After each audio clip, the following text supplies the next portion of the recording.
En la antigua Mesopotamia, región situada en Oriente Medio, entre los márgenes de los ríos Tigris y Éufrates, que corresponden en su mayoría al actual Irak, surgió la civilización sumeria, la civilización más antigua que se conoce en el mundo. Hay muchas teorías que especulan sobre sus orígenes, cómo aparecieron en la zona, de dónde surgieron. Los sumerios comenzaron a escribir su historia supuestamente hace unos 6000 años, mediante pictogramas en tablillas de arcilla. A esta escritura se la denominó escritura cuneiforme y ha sido reconocida como la primera escritura o forma de expresión aparecida en la historia de la humanidad. Aunque debo aclarar que las escrituras cuneiformes más antiguas no están bien datadas y mucho menos traducidas. No sabemos a qué épocas se remontan. Basándonos en las que sí están traducidas, creo que lo más lógico sería que para hablar de los orígenes sumerios leyéramos su historia de su puño y letra.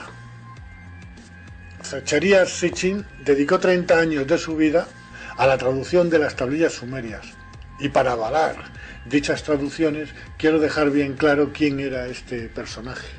Nació en Bakú, Azerbaiyán, el 11 de julio de 1920 y murió en Nueva York a la edad de 90 años, el 9 de octubre de 2010.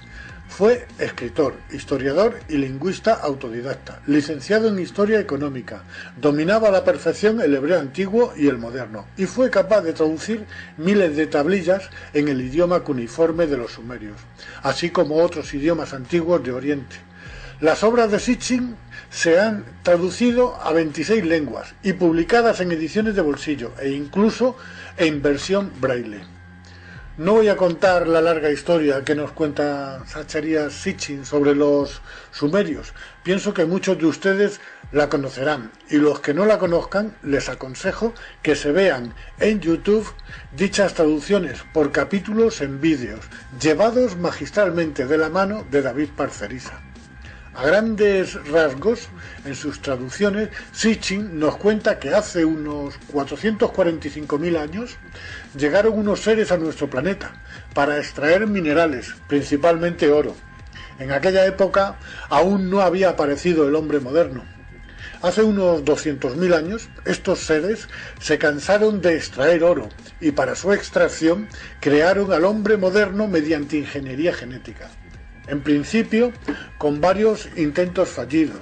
Parece que mezclando su propio ADN con el de un homínido que habitaba por aquel entonces en África. La mezcla de ADN era insertada en el vientre de una hembra de esos homínidos. El resultado era un ser bastante torpe para el desempeño en las funciones mineras o de cualquier otra función.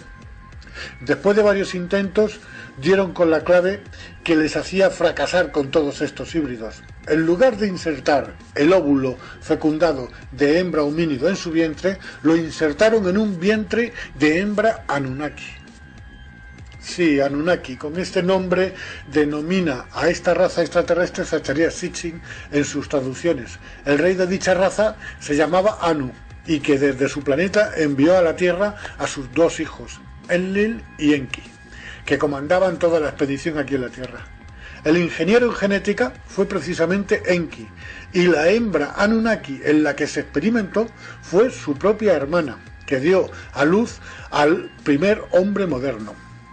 Enki quedó fascinado por el resultado, pues había dado con el ser perfecto para hacer de mano de obra para estos seres, que según cuentan, crearon al hombre a su imagen y semejanza. Estas tablillas en arcilla, que fueron escritas a lo largo de un periodo que pudo ser de varios miles de años, algunas están datadas de hace unos 5.500 años, pero las hay mucho más antiguas. ¿Hasta dónde se pueden remontar en el tiempo? Por la zona en la que transcurren los acontecimientos, los sumerios son, con toda seguridad, los supervivientes del diluvio universal. ¿Qué más que un diluvio tuvo que ser una inundación a nivel planetario? Parece ser que hace unos 12.000 años los polos sufrieron un deshielo, puede que de manera natural, pero me inclino más por una acción provocada, por una inteligencia que buscaba más el castigo y el exterminio de la raza humana. El nivel de las aguas subió a cotas inimaginables. Debieron de provocarse grandes e innumerables tsunamis, pues tal y como narra Platón en el Críteas, la Atlántida quedó destruida y sumergida en una sola noche. Se habla también de otro continente hundido, entre el Pacífico y el Índico, Lemuria. Los sumerios no fueron una raza que estuviera especialmente avanzada para la época, ni mucho menos. No disponían de telescopios. Ahí tienen detalles escritos en sus tablillas que demuestran un profundo conocimiento de nuestro sistema solar e incluso conocen el cinturón de asteroides que hay entre Marte y Júpiter. Esto es imposible de ver sin los aparatos necesarios. Y luego casi todas las historias del Antiguo Testamento hasta esa fecha se ven reflejadas en dichas tablillas. Solo hay una variante. No hablan de ningún dios. Hablan claramente de unos seres que bajaron de las estrellas. Solo cabe pensar que había escribas entre los sumerios y que tomaron al dictado lo que durante miles de años les fueron dictando los propios Anunnakis. Miles de años después aparecen los manuscritos del Mar Muerto. Son una colección de alrededor de 800 manuscritos, escritos en hebreo y arameo. Se desconoce por completo sus autores. Se encontraron en 11 grutas en los alrededores del Mar Muerto. La mayoría de los manuscritos se encuentran hoy en el Museo de Israel en Jerusalén, así como en el Museo del Departamento de Antigüedades en Amán, Jordania, y en el Museo Rockefeller de Jerusalén. Me llama poderosamente la atención este último museo, ya que pienso que hay una relación muy directa con los dueños del mundo actual. Estos manuscritos datan de los años 150 a.C. hasta el 70 después de Cristo. Por la fecha en que están datados, cabe pensar que son copias de las tablillas de arcilla de los sumerios, pues muchas de las historias que cuentan son coincidentes con estas. Por supuesto, me refiero solo a aquellos manuscritos del Antiguo Testamento que llegan hasta la época sumeria. Dichos manuscritos están considerados como copias, no hay originales. Quiero poner un dato en conocimiento de todos, en lo que se refiere a los manuscritos del Mar Muerto. No tenemos ningún texto con puño y letra de su autor original, y lo que sí tenemos son miles de copias antiguas. Alguien tuvo que traducir hace miles de años las tablillas sumerias al hebreo antiguo, de ahí la aparición de los manuscritos del Mar Muerto. Tuvo que ser un sumerio. Si no fuera así, hoy por hoy, creo que solo existirían poco más que los escritos del Nuevo Testamento, que son poco fiables, ya que en ellos existen más de 35.000 diferencias y contradicciones. En el Museo Nacional de Irak, en Bagdad, estaban expuestas las tablillas de arcilla, y digo que estaban porque con la invasión de Irak por parte de una coalición de países encabezada por los Estados Unidos, entre el 20 de marzo y el 1 de mayo de 2003, exactamente el 10 de abril de 2003, cuando entraron las fuerzas militares estadounidenses en Bagdad, actuaron como verdaderos saqueadores, entrando y destruyendo todo en el Museo Nacional de Irak. Los casi 200.000 objetos del museo, la mayor colección de antigüedades de Sumeria, Babilonia y Asiria en el mundo, fueron destruidas. Urnas antiquísimas despedazadas, miles de tablillas de arcilla cuneiformes de más de 5.000 años de antigüedad, robadas y destruidas. Muchas de ellas estaban por descifrar. Mientras tanto, otra facción del ejército estadounidense protegía celosamente las instalaciones de gas y petróleo de Kirkuk, donde se halla casi un tercio del petróleo iraquí. Es curioso, parece que entraron con dos fines: borrar la historia del verdadero origen del hombre y robar las reservas de gas y petróleo. ¿Dónde quedó el supuesto motivo de la guerra? ¿Dónde estaban las armas de destrucción masivas? Puedo entender que por codicia, por avaricia, fueran a por las reservas de gas y petróleo.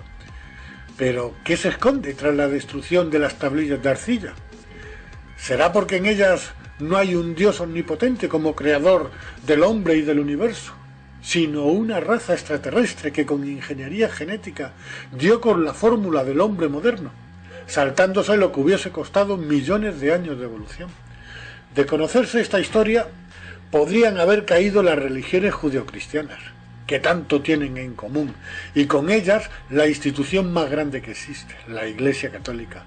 Teniendo en cuenta que en su mayoría la élite financiera son de origen judío, no es muy difícil de imaginar que los dueños del mundo pudieron dar consignas de cómo actuar en la entrada de Bagdad, para que se pudiera salvar un secreto que lleva escondido miles de años y así impedir que cayera el Vaticano y todo lo que esto supone. No quedaría ni un ladrillo de iglesias y catedrales de las religiones monoteístas.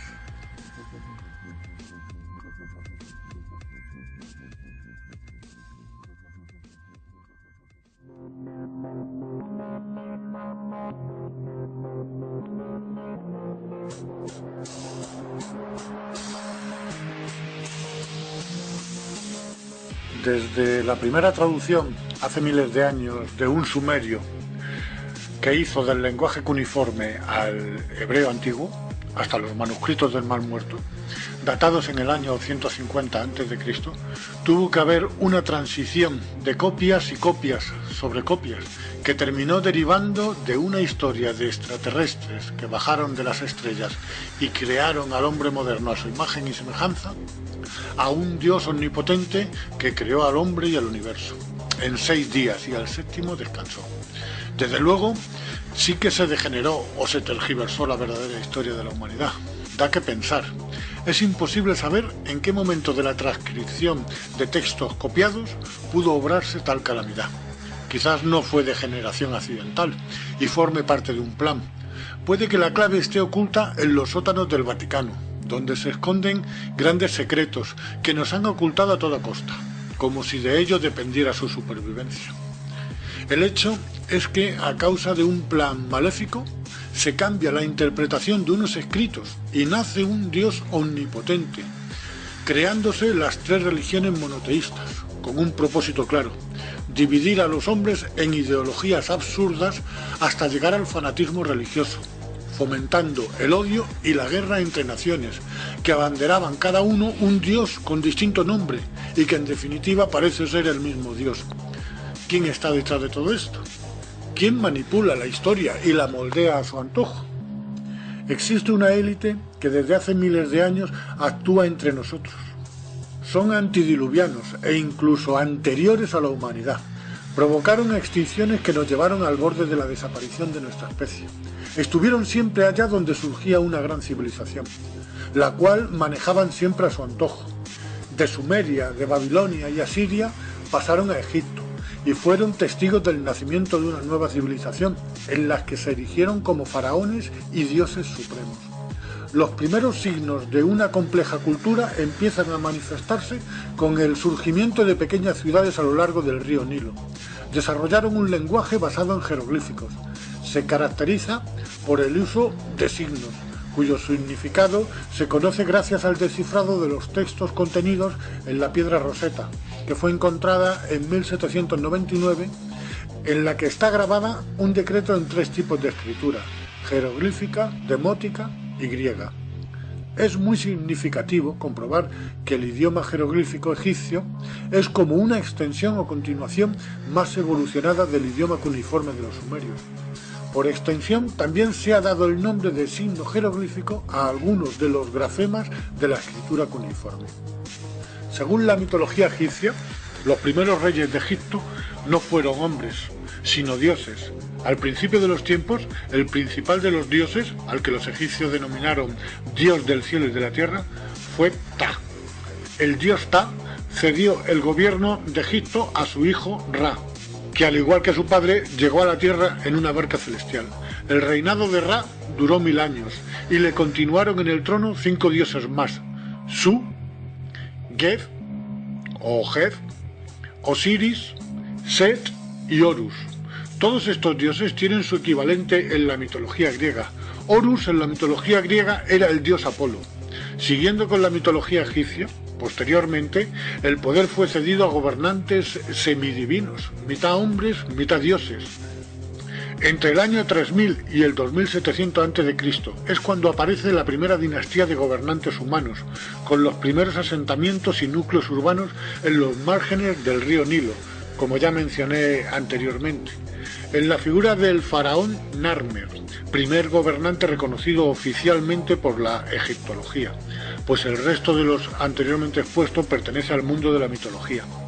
Pienso que lo que ellos consideraban dioses eran extraterrestres, los mismos que actuaron en la zona de Mesopotamia, con los sumerios y que de mitología no tiene nada, sino que es parte de la historia y del dominio que ejercieron sobre la humanidad. Si pasamos de estas primeras dinastías y damos un salto en el tiempo hasta Akenatón, que fue el 10º faraón de la dinastía 18 de Egipto, su reinado está datado en torno al 1353-1336 a.C. En algunas representaciones y grabados, este faraón, al igual que su mujer Nefertiti, presentan claros indicios de una raza con algunas diferencias a la nuestra. No sé si se les puede considerar dioses o semidioses, perdón, quiero decir extraterrestres o híbridos, aunque eran reacios a mezclarse con la plebe. Es posible que con el tiempo estas diferencias desaparecieran poco a poco, siendo absorbidas por nuestra raza. Por supuesto, me refiero a los híbridos, que actualmente están entre nosotros y no podemos diferenciarlos.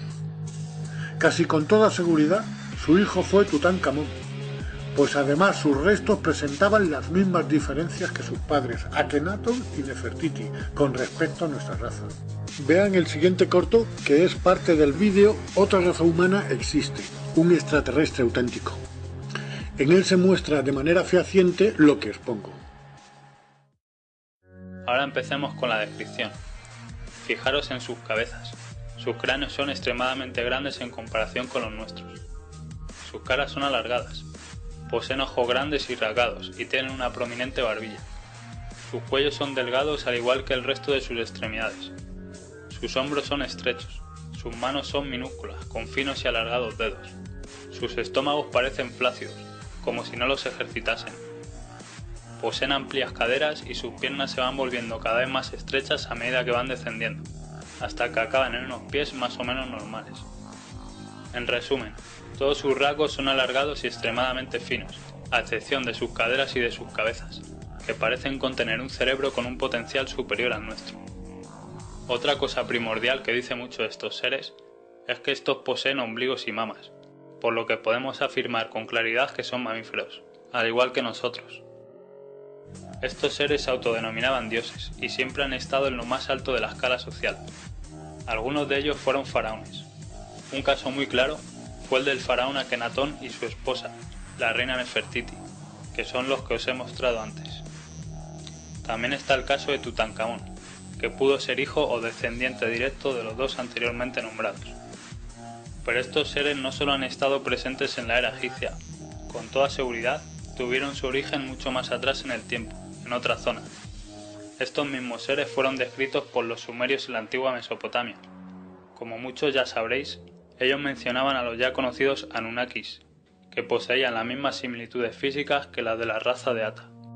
Aunque deben de saber ustedes que según las traducciones de las tablillas de Sumeria, a los ciudadanos de entonces no se les permitía representar el aspecto real de los dioses Anunnaki. Aún así podemos ver cómo en ambas representaciones las similitudes físicas se asemejan demasiado, como por ejemplo en el tamaño de las cabezas, en la altura. Incluso podemos ver a algunos de estos seres en ambas culturas representados con cabezas de águila y con alas. El simbolismo es el mismo. Ahora fijaros en el simbolismo que nos muestra tan abiertamente la Iglesia Católica. Para empezar, tienen un obelisco en medio del Vaticano. Pero hay algo que me llama más la atención. Ojo al sombrero del pontífice. La forma de este hace referencia a la forma de la cabeza de estos seres. La Iglesia utiliza los mismos sombreros que lucían estas criaturas en el antiguo Egipto. Creo que ya sabemos todos a quién adora la Iglesia, pues estos seres parecen ser los extraterrestres que bajaron de las estrellas y que nos crearon a su imagen y semejanza.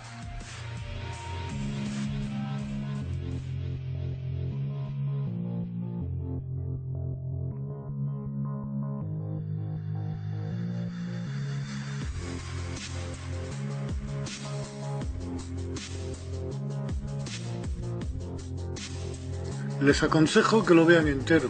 Lo encontrarán en nuestro canal de YouTube, La extinción que viene. Les recuerdo el título.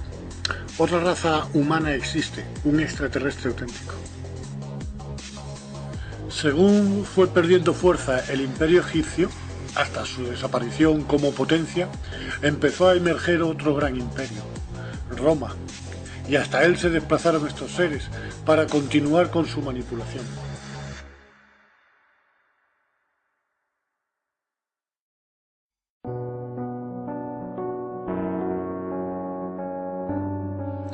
Es curioso ver que cuando nace un imperio, ya nace con el fenómeno mitológico, y que precede a este en demasiados miles de años. Se crea el mito y la leyenda de historias contadas directamente de personas, que a su vez las escucharon de padres o abuelos, provenientes de otras tierras, tales como Mesopotamia o Egipto, y que participaron en la expansión del mundo antiguo, llegando a formarse los primeros núcleos, que posteriormente se convertirían en naciones, como la antigua Grecia o el Imperio Romano. En cuanto a la referencia de dioses o extraterrestres que pudieran haber influido en los primeros siglos de esta cultura, tanto dioses griegos como romanos tienen un origen y pertenecen a una estirpe que se remonta a 445.000 años atrás en el tiempo, con una expedición extraterrestre que llegó a la Tierra, los Anunnakis, y que estuvieron presentes en el comienzo de todas las culturas humanas, allá donde brotaban. En el caso de Grecia y Roma, sentaron las bases de un sistema y fueron la cuna de la actual civilización occidental. Lo que estos seres significaron en la antigua Sumeria, bajo el concepto de extraterrestres o viajeros que bajaron de las estrellas, pasaron a ser dioses en Egipto. Y esta condición les gustó más que la de extraterrestres, porque siguieron siendo dioses en las culturas griega y romana, construyéndose templos, verdaderas obras de ingeniería en su nombre, tales como el templo de Atenea o el Partenón en Atenas. En ambas culturas estos dioses adoptaban distintos nombres. Zeus para los griegos y Júpiter para los romanos, era el dios supremo. Poseidón para los griegos y Neptuno para los romanos, era el dios del mar y de las aguas. Hades para unos y Plutón para otros, era el dios del mundo subterráneo o de los muertos. Apolo, con el mismo nombre para las dos culturas, era dios de las artes, la adivinación, la medicina, la luz y el sol. Este se ve que era más completito. Hefesto para unos y Vulcano para otros, fue el dios del fuego. Ares para los griegos y Marte para los romanos, fue el dios de la guerra. Dioniso para unos y Baco para otros, fue el dios del vino. Atenea o Minerva, diosa de la sabiduría. Afrodita o Venus, diosa del amor y la belleza femenina. Artemis o Diana, diosa de la naturaleza y los animales salvajes. Roma se convirtió en un imperio muy poderoso y agresivo, invadiendo todos los países a los que llegaban sus ejércitos. Llegó a abarcar desde Britania, hoy Inglaterra, hasta el Tigris y el Éufrates, abarcando casi toda Europa, el norte de África y parte de Asia, hasta el Medio Oriente. Entre sus conquistas se encontraba Siria, que en el año 63 a.C. pasó a ser provincia de Roma, y de ahí las tropas romanas se dirigieron a la región de Judea, imponiendo su autoridad en dicha región. Aquí se encontraron con un pueblo, el judío, que adoraban a un solo Dios, Jehová, el Dios del Antiguo Testamento, un Dios castigador, rencoroso y vengativo, y como bien pone en sus sagrados escritos, llegó a hacer pactos con los grandes patriarcas del pueblo judío, llegó a prometerles poder y riquezas, con tierras hasta donde alcanzara la vista y una gran descendencia que superaría en número a las estrellas del firmamento. Todo a cambio de sumisión y veneración. Realmente con este pacto vendieron su alma a cambio de poder y riquezas. Todavía rige este pacto, porque hoy en día son los dueños del mundo. La élite financiera que nos domina son de origen judío. Es el mismo pacto que se le ofrece a Jesús en el desierto, a cambio de sumisión total. Y Jesús rechaza el ofrecimiento, pero Jesús no le llama Padre. Todos sabemos que le dice: apártate de mí, Satanás. Jesús le dijo a los judíos: sois de vuestro padre el diablo, y queréis hacer los deseos de vuestro padre. Él fue un homicida desde el principio, y no se ha mantenido en la verdad, porque no hay verdad en él. Cuando habla mentira, habla de su propia naturaleza, porque es mentiroso y el padre de la mentira. Quien quiera comprobar estas palabras, que busque en el Evangelio de Juan 8:44. ¿Quién fue Jesús? ¿Fue un enviado o un adelantado a su época? El Padre o Dios al que se refiere Jesús no tiene nada que ver con el Dios del Antiguo Testamento. Jesús, según los entendidos, nació en el año -7, no en el año cero. Herodes I el Grande, rey del pueblo judío, en calidad de vasallo de Roma, sabía de la llegada del Mesías, de su nacimiento. ¿Por qué le temía tanto? Tanto como para ordenar la matanza de tantos inocentes. Como no sabía quién de todos los nacidos era el Mesías, este monstruo mandó matar en Belén, Judea, a todos los niños menores de 2 años. Más adelante, a los 33 años, son los líderes judíos los que con denuncias falsas entregan a Jesús a los romanos para que éstos lo crucifiquen. La verdad es que ni el Dios de los judíos ni los judíos querían a Jesús, le temían. De todos es conocido, Poncio Pilatos da a elegir al pueblo judío entre 2 personas, a quién dejar en libertad y a quién crucificar. Uno era un famoso asesino, Barrabás, y el otro era Jesús, y todo el pueblo judío pedía a gritos la crucifixión de Jesús.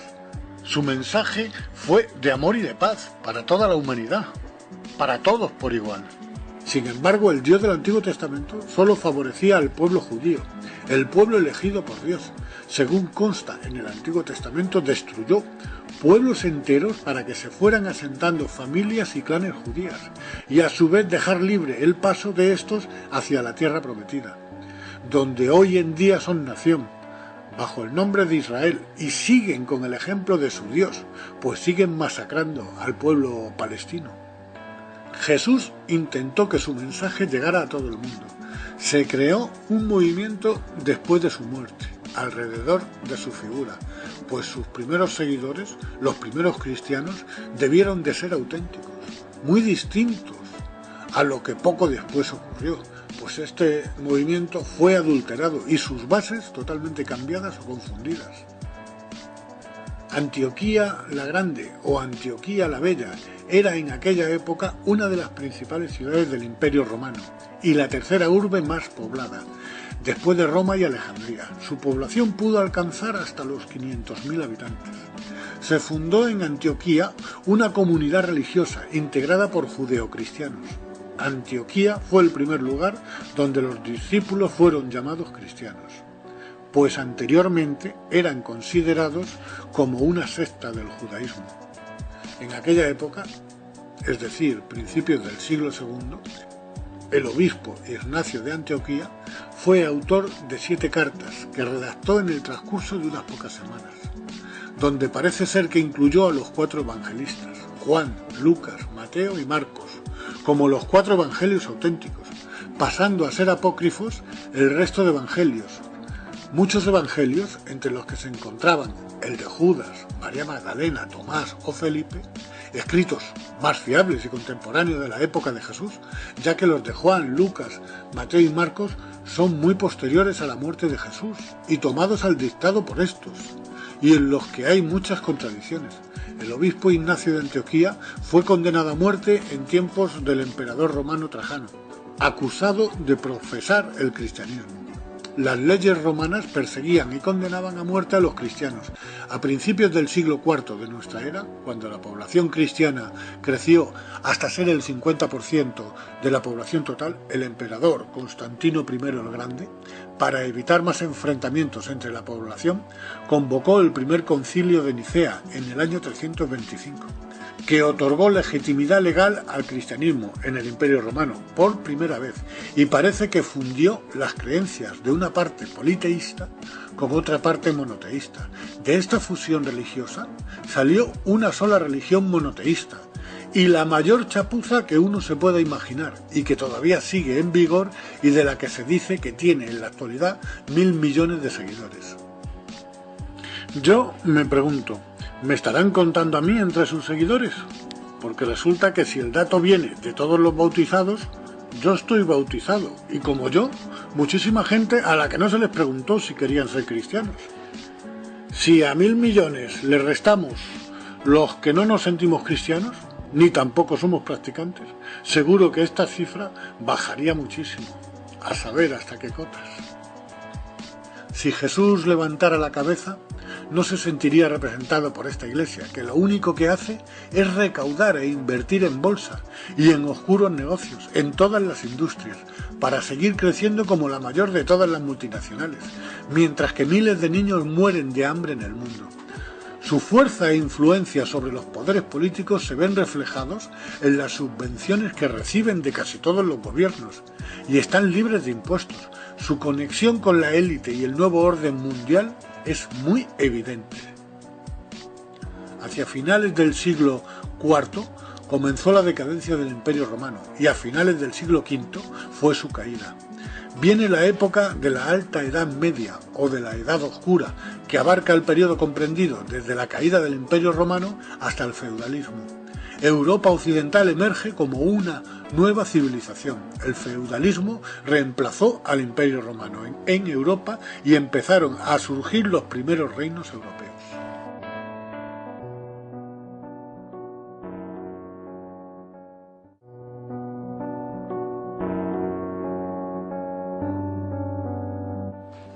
Las religiones, el gran invento del enemigo de la humanidad. Había un propósito: dividir a la raza humana con diferentes ideologías, fomentando el odio y el fanatismo contra aquel que pensara de otra forma, manteniéndolos en la ignorancia y en el analfabetismo, retrasando cualquier avance que pudiera suponer un peligro para un sistema que solo pretendía mantener mano de obra esclava para los campos de cultivo, para la minería o para la pesca en distintas zonas geográficas. Fue una época oscura en la que consiguieron que la humanidad tuviera un estancamiento evolutivo, cultural y tecnológico de 800 años. Este es un dato muy importante que quiero que se graben bien en la cabeza, porque en nuestra sociedad hay una institución, la misma que paralizó el avance durante 800 años en el pasado, que todavía trata de ralentizar el progreso y la evolución de la humanidad, bajo la frase de «no pretendas ser más que Dios». Esta institución va a bloquear y a sabotear cualquier proyecto que signifique un avance o beneficio para nosotros. Después de la caída del Imperio Romano en Occidente en el siglo V, Europa occidental emerge como una nueva civilización. El feudalismo reemplazó al Imperio Romano en Europa, y dentro del feudalismo la institución con mayor poder fue la Iglesia Católica, que mantuvo parte de la cultura romana y se convirtió en el principal fuente de aprendizaje.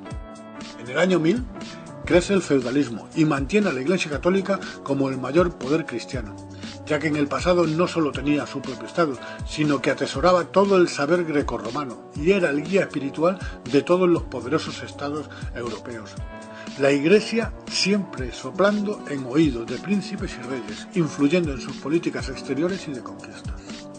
Las cruzadas fueron una serie de campañas militares impulsadas por el papado, motivadas por los intereses expansionistas tanto de la nobleza feudal y el afán hegemónico de la Iglesia, y llevadas a cabo por gran parte de Europa latina cristiana, con el único objetivo de establecer el control cristiano traspasando fronteras sobre todas las tierras. Se libraron durante un periodo de casi 200 años, entre 1095 y 1291.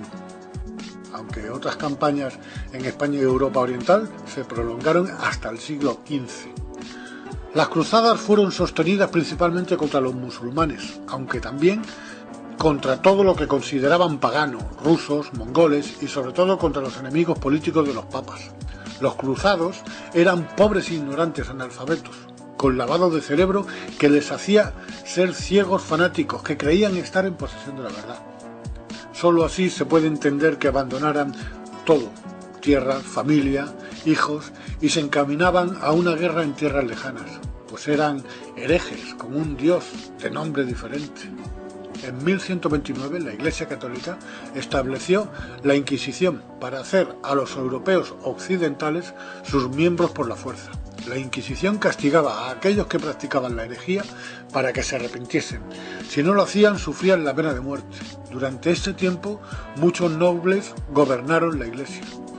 La influencia de la Iglesia Católica romana había crecido enormemente debido a las conversiones de reyes paganos, como los escandinavos, polacos, húngaros, lituanos, más la reconquista cristiana del Al-Ándalus y las cruzadas. Como resultado, la mayor parte de Europa era católica romana en el siglo XV. Mediante el Tratado de Tordesillas, el Papa divide el mundo en dos y manda a los españoles y portugueses a ganar el mundo para su Dios, para los reyes católicos, como así también para la Iglesia. La evangelización era una meta de la conquista. La otra, por supuesto, era el oro que llegaría a las arcas del rey y a los altares de las iglesias. La fortuna del Vaticano fue acumulada en su mayoría por el saqueo a las víctimas de genocidios, como los incas y los protestantes, cuyos bienes fueron embargados durante la Inquisición. Los conquistadores españoles destruyeron el mundo de los aztecas, a quienes encarcelaron, torturaron y mataron en nombre de su dios cristiano, robando así enormes fortunas de oro. Veamos una cronología de los crímenes de la Santa Iglesia. En el año 382, Teodosio I suscribió edictos contra herejes y paganos donde se contemplaban condenas de muerte y confiscación de bienes. Se iba creando así lo que en el futuro sería la Santa Inquisición. La persecución a la que fueron sometidos los cristianos gnósticos, quiero aclarar que estos eran los verdaderos cristianos, los que supieron interpretar el mensaje de Jesús, sin embargo fueron denunciados como herejes, mientras que sus libros sagrados eran robados y quemados. Los gnósticos creían en un Dios muy superior, que según Cristo estaba en nuestro interior, y no en el Dios de la Biblia hebrea, Yahvé o Jehová, mientras que la Iglesia Católica confunde a Yahvé o Jehová con el Dios absoluto. Uno de los primeros crímenes a destacar de la Iglesia, año 415, el obispo de Alejandría, Cirilo I, fue el verdugo de Hipatia. Ordenó a unos cuantos monjes que la emboscaran. Estos la violaron, torturaron, sus tendones fueron cortados y finalmente fue descoyuntada. El pecado de Hipatia fue haber sido mujer, filósofa neoplatónica y maestra de matemáticas. No se admitía que una mujer adquiriera cultura. La Iglesia Católica desde sus inicios le negó derechos a las mujeres. Estas no podían poseer dentro de la misma Iglesia un cargo de autoridad. Bueno, hoy en día tampoco. Estaban consideradas como seres inferiores y subyugadas al mandato de los hombres, siendo cruelmente castigadas y denigradas cuando desobedecían. La historia de la Iglesia Católica se puede escribir con letras de sangre, por sus múltiples genocidios contra los que ellos llamaban infieles o herejes. Detrás de estos asesinatos, lo que realmente se escondía era el ansia de poder y de riquezas, ya que se quedaban con el oro y las tierras de sus víctimas. Giordano Bruno, nacido en Nápoles, Italia, fue astrónomo, filósofo y poeta. Fue asesinado por sus ideas innovadoras. Sus teorías sobre el universo superaron el modelo de Copérnico. El 17 de febrero de 1601, en una plaza de Roma, fue despojado de sus ropas y atado a un palo, con la lengua pillada en una prensa de madera para que no pudiese hablar. Fue quemado vivo, al igual que sus trabajos, cumpliendo así la sentencia por herejía dictada pocos días antes por el Tribunal Romano de la Inquisición. El verdadero motivo era el mantenernos en la ignorancia, que no avanzáramos en ningún campo. Galileo Galilei, en 1633, fue condenado como hereje por la Santa Inquisición. Galileo fue torturado y sometido a vejaciones, aunque éste aprovechó la oportunidad que le dieron. Si se retractaba de sus teorías, le sería perdonada la vida. Fue obligado a vestir traje de penitencia y con la mano sobre la Biblia desmintió todas sus teorías. La Iglesia humilló el honor de Galileo y se atribuyó el derecho de decidir sobre la ciencia. Un verdadero baño de sangre. En el año 1631, los católicos saquean la ciudad de Magdeburgo, Alemania, alrededor de 30.000 protestantes muertos. En una sola iglesia aparecieron 50 mujeres decapitadas. Según cuenta el poeta Friedrich Schiller, algunas de ellas en ese momento se encontraban dando el pecho a sus bebés. La ciudad acabó con tan solo 400 habitantes. Durante la Inquisición, este no fue el único caso. Ocurrió en muchas localidades del mundo. Iglesia y monarquía codo a codo, siempre de la mano, ostentando el poder y cometiendo verdaderas monstruosidades a lo largo de la historia, con algunas dinastías ya extintas y otras que aún existen en la actualidad. La de Alemania, casa de Hohenzollern, era de la línea prusiana. Austria, casa de Habsburgo. Bulgaria, casa de Wettin, de la rama Sajonia. Italia, casa de Saboya. Nápoles y las dos Sicilias, casa de Borbón. Portugal, dinastía de Borgoña, casa de los Austria, unión dinástica con España. Francia, con la dinastía merovingia, dinastía carolingia, casa de Valois, extinta en 1589. Y otra vez la casa de Borbón. Esta nos suena, pues empezaron a reinar en España después de la abdicación del último rey de los Austrias. El motivo de dicha abdicación fue que no quedaba ningún Austria. como heredero al trono, y esto ocurrió porque solo se emparentaban entre ellos, no se cruzaban con la plebe, y esto provocó el empobrecimiento genético. Era costumbre muy común entre la realeza no mezclarse con los que ellos llamaban plebe o vasallos, y a punto estuvo de ocurrirles a los Borbón más tarde. Otras dinastías aquí mencionadas se extinguieron, y también a muchas otras dinastías del mundo. Este detalle es muy importante, porque ya desde los tiempos sumerios, en el primer capítulo de esta serie, En busca de la verdad, ya ocurría entre los Anunnakis, como también ocurría en tiempos del antiguo Egipto, con los faraones citados en el segundo capítulo, como también en el tercer capítulo ocurría con los emperadores romanos, pues es de todos conocido cómo mantenían relaciones en muchas ocasiones con hermanas o hijas de las que tenían descendencia. Desde el principio de la historia ha sido un vínculo común en todas las esferas del poder. En Europa quedan 10 naciones con lo que políticamente es denominado monarquía parlamentaria. Hacia finales del siglo XVIII, con la Revolución Industrial, y finales del siglo XIX y principios del XX, empezó a florecer otro gran imperio en Norteamérica. Y gran parte del poder que hasta ahora estaba en la vieja Europa se trasladó allí para operar y dominar el mundo desde ese nuevo continente.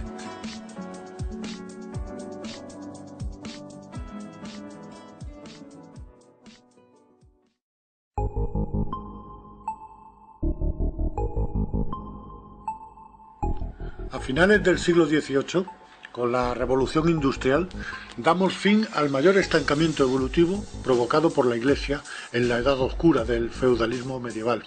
Comienza la Edad Moderna, con un conjunto de transformaciones socioeconómicas, tecnológicas y culturales. Durante la Edad Moderna se van gestando lentamente, junto con la Iglesia, el capitalismo y las entidades políticas, que parecen estar perfectamente coordinados para controlar en su beneficio a la gran masa. Siguiendo una línea desde el principio de los tiempos, veremos que nunca hemos estado solos. Es como si hubiéramos sido dirigidos dentro de un sistema en el que solo podríamos llegar a un punto, y ese punto es en el que nos encontramos ahora. Hay gente entre nosotros que en aquel tiempo pasaron por dioses, que parecen ser eternos y que guardan este secreto. Nos hacen creer que aquellos que pasaron por antiguos dioses solo eran mitos o leyendas, o sencillamente que se fueron hace miles de años, y que a consecuencia de esto el hombre hereda la tierra. Pero no es así. Están entre nosotros, son una línea híbrida que se remonta a un pasado antediluviano. Estas líneas híbridas se convirtieron en los gobernantes políticos y económicos, y seguimos siendo tan esclavos como en el pasado. Hay muchas evidencias, su simbología nos la plantan en la cara continuamente, a través de anuncios, logos, cadenas de televisión y en el propio papel moneda.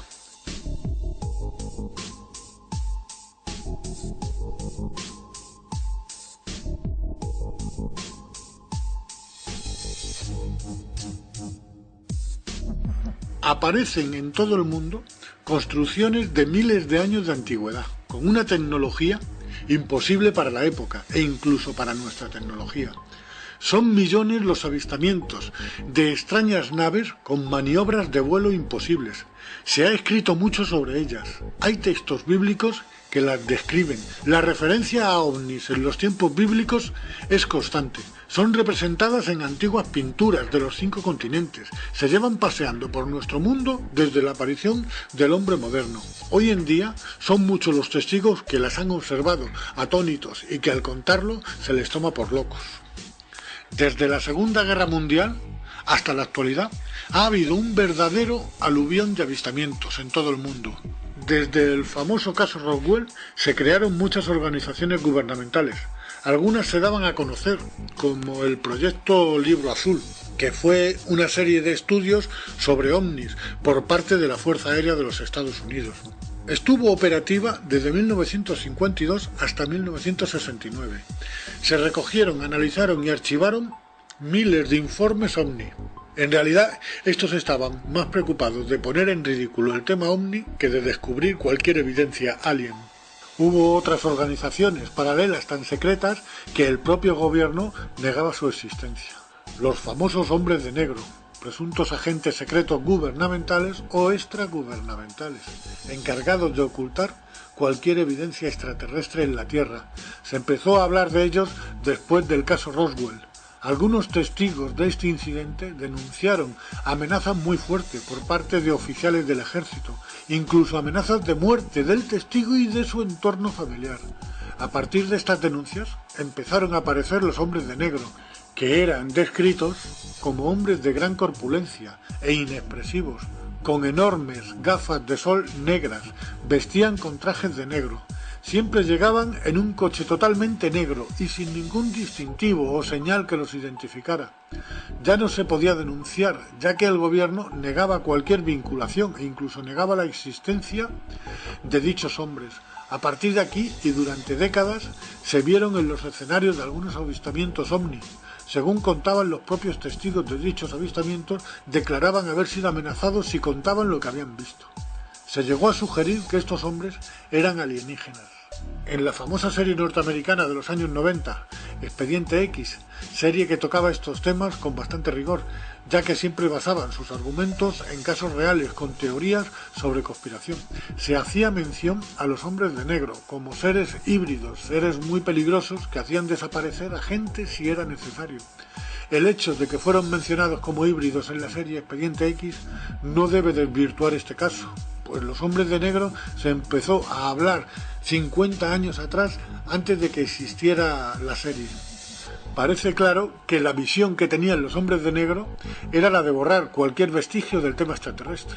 Por supuesto, pienso que el gobierno, por mucho que negara la existencia de esta organización, sí que sabían de su existencia y de qué organismo dependían. Como también pienso que están en contacto permanente con inteligencias extraterrestres, ya que mi teoría es que tienen conexión con los antiguos Anunnakis, aquellos que de las estrellas bajaron a la Tierra. Fueron una raza muy guerrera, al igual que Estados Unidos.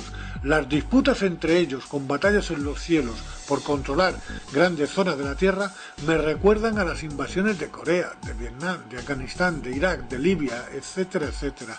Y se cuentan tanto en las tablillas sumerias como en los escritos del Antiguo Testamento, como en el Majábharata de la India. Fueron faraones en Egipto. Y de ahí pasaron a ser emperadores de la antigua Roma, para continuar siendo reyes en Europa, desde la época feudal. Dos casos que se han hecho muy famosos de estas batallas en los cielos en esta época fueron en Nuremberg, Alemania, con la salida del sol el 14 de abril de 1561. Fue vista por miles de personas una verdadera batalla en el cielo, y que 5 años más tarde, en 1566, otra batalla muy similar se produjo sobre los cielos de Basilea, en Suiza. Ambos acontecimientos fueron explicados por la Iglesia como señales divinas. En este aspecto de ocultar lo evidente, parece que la Iglesia cumplía la misión que hoy en día hace el gobierno estadounidense, al igual que otros muchos gobiernos, y es la de ocultar cualquier vestigio extraterrestre. Si antes nos decían que era el Espíritu Santo, ahora nos dicen que es el planeta Venus, y se quedan tan anchos. De estas monarquías de la vieja Europa, siguiendo una línea consanguínea, parece que han seguido como presidentes de los países más poderosos del mundo. Estados Unidos ha estado siendo gobernada desde sus inicios hasta la actualidad por descendientes de monarquías europeas. Barack Obama, por su rama materna, es primo en 10º grado del expresidente de Estados Unidos George W. Bush. Obama también está emparentado como primo en 8º grado con el ex vicepresidente Dick Cheney. Dentro de su linaje aparecen como familiares en distintos grados los nombres de expresidentes como Gerald Ford, Lyndon Johnson, Harry Truman y el ex primer ministro de Inglaterra, Winston Churchill. Parece que los presidentes de Estados Unidos están emparentados. Los 44 que se han convertido en presidentes de los Estados Unidos están todos emparentados. 33 de ellos se remontan a Carlomagno, uno de los monarcas más famosos. Fue rey de los francos, actual Francia, y de los lombardos, desde el año 768 hasta su muerte en el año 814. Conquistó Italia y fue coronado Imperator Augustus por el Papa León III, el 25 de diciembre del año 800 hasta el año 814 en Roma. Este es un detalle importante de conexión emperador y monarca al mismo tiempo. Otros reyes famosos con parentesco con los actuales presidentes fueron Juan Sin Tierra. Reinó sobre Inglaterra desde el año 1199 hasta su muerte en 1216. Sucedió en el trono a su hermano mayor, el rey Ricardo Corazón de León. Investigando la genealogía de toda esta gente, podemos ver que son de origen judío. El mismo Barack Obama y su mujer Michelle Obama son de origen judío. Y al igual que en el pasado, siguen emparentándose con los de su clase, dentro de su círculo.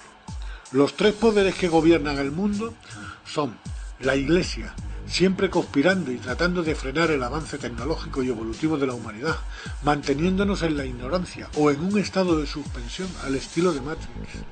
Después está el poder político, que ha creado unas leyes que son los cimientos del sistema que nos ahoga y nos hace esclavos. Y detrás de estos, ocupando lo más alto en la cúspide de la pirámide, un poder oculto, una sociedad secreta tan poderosa que hace temblar a los cargos políticos más poderosos del mundo. Forman una sociedad cerrada, con un poder increíble, tienen un arma invencible, manejan la economía mundial, controlan todas las industrias, son una élite financiera, propietarios de los mayores bancos del mundo.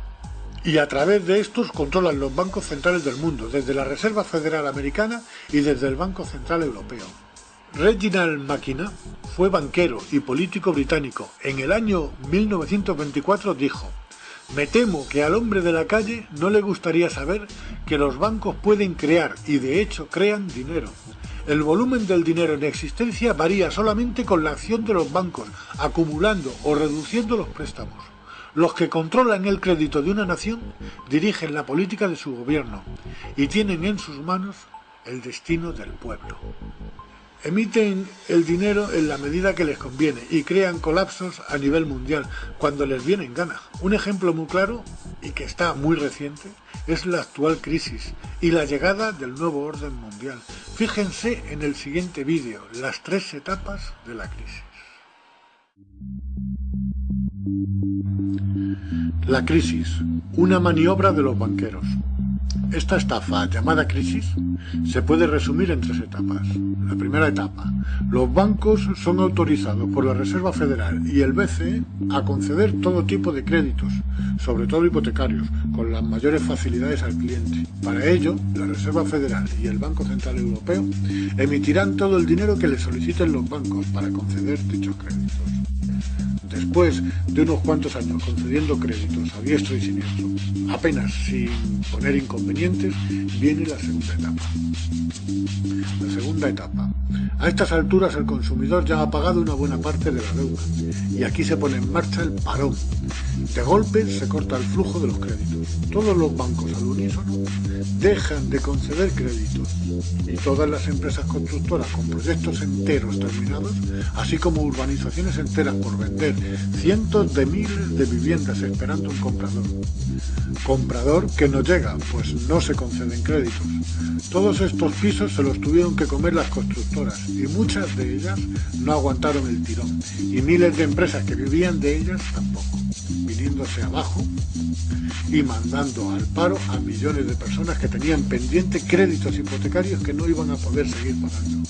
Otras industrias como las del automóvil también corrieron la misma suerte. Y esto dio paso a la tercera etapa. Tercera etapa. Los bancos, ante el impago de los créditos, inician su elaborado plan de quedarse con todo. Los desahucios no se hicieron esperar, quedándose con las viviendas y dejando a sus propietarios en la calle y con la deuda que les faltaba por pagar. Quiero aclarar que un crédito es un dinero adelantado que va existiendo en la medida que el consumidor lo va pagando mes tras mes. Bajo este principio hay que entender que los bancos prestan un dinero que no existe. Luego se quedan con las casas de sus víctimas que sí existen y que estuvieron pagando mes tras mes con un dinero que sí existe. Y se quedan con una deuda real que no deja levantar cabeza a nadie.